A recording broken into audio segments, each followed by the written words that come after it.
Okay, we have here a Kenmore 117-959 sewing machine. It was built by White.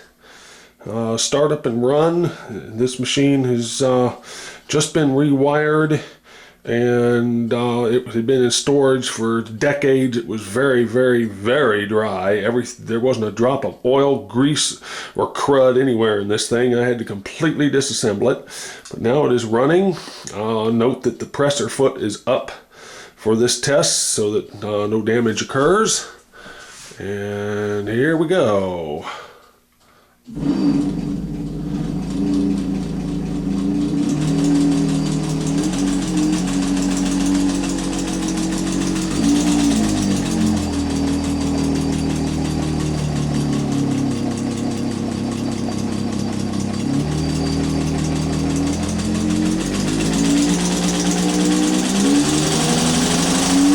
Full power.